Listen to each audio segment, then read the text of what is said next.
हाय kids, कैसे हो आप सब लोग। बच्चों, आज मैं जो कहानी आपको सुनाने वाली हूँ उसका नाम है मेहनत के मोती। इंटरेस्टिंग नाम है ना। पर बच्चों, इसका नाम जितना इंटरेस्टिंग है ना, कहानी उससे भी कहीं ज़्यादा इंटरेस्टिंग है। तो शुरू करते हैं आज की कहानी।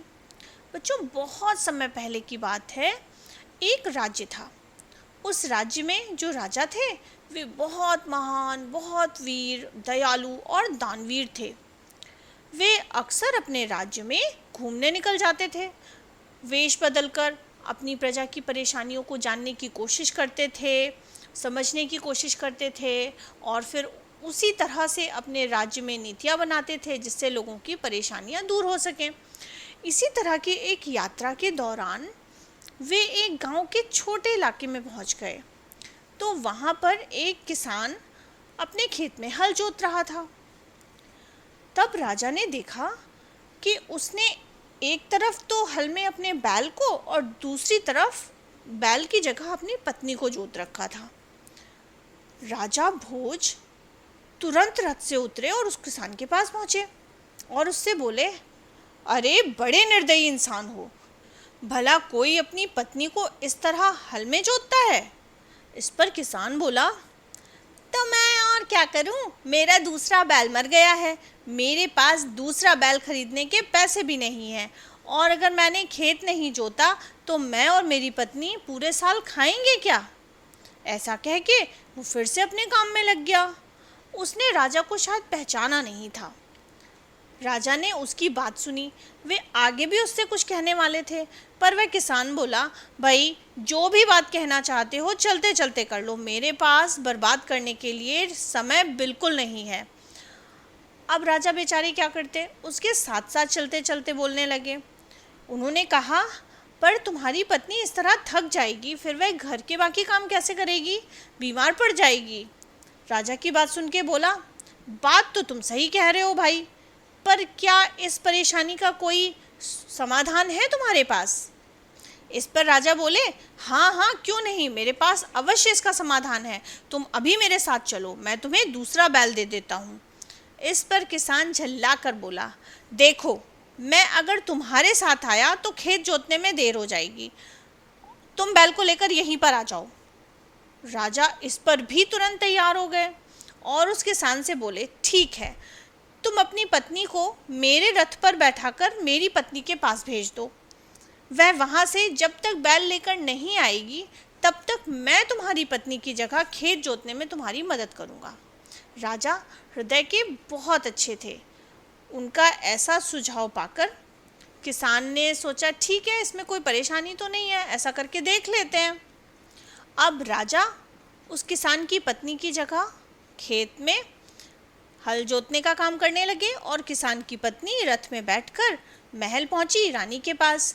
उसकी बात सुनकर रानी बोली, अच्छा है, तुम एक नहीं दो बैल ले लो, हमारे बैल बहुत शक्तिशाली हैं, अगर तुम केवल एक बैल लेकर जाओगी तो तुम्हारा कमज़ोर बैल ताकत में शक्तिशाली बैल का मुकाबला नहीं कर पाएगा।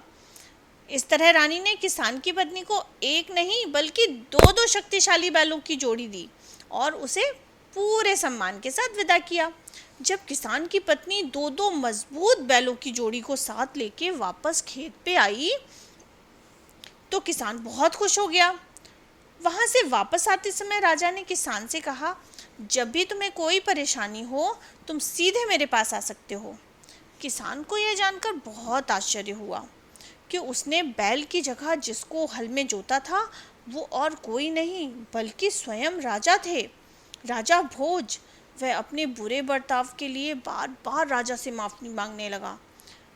राजा ने उसको विश्वास दिलाया कि वह उसके बर्ताव से बिल्कुल भी दुखी नहीं है, बल्कि वे तो बहुत खुश हैं कि उन्होंने किसान की समस्या को सुलझाने में उसकी मदद की। धीरे धीरे समय बीतता गया और फसल काटने की बारी आई। उस वर्ष किसान के खेत में बहुत अच्छी फसल हुई और उससे भी ज़्यादा आश्चर्य की बात तो ये थी कि राजा ने खेत के जिस हिस्से में स्वयं जोता था उस हिस्से में पौधों में अनाज की जगह मोती उगे थे, बड़े बड़े चमकदार सफ़ेद मोती। बिल्कुल सच्चे। किसान ने उन मोतियों की फसल को अलग इकट्ठा किया और राजा के दरबार में पहुंच गया। वहां जाकर उसने बोला, महाराज, यह फसल में आपका हिस्सा है, ये आपके हैं, कृपया आप इन्हें स्वीकार करें और राजकोष में जमा करें।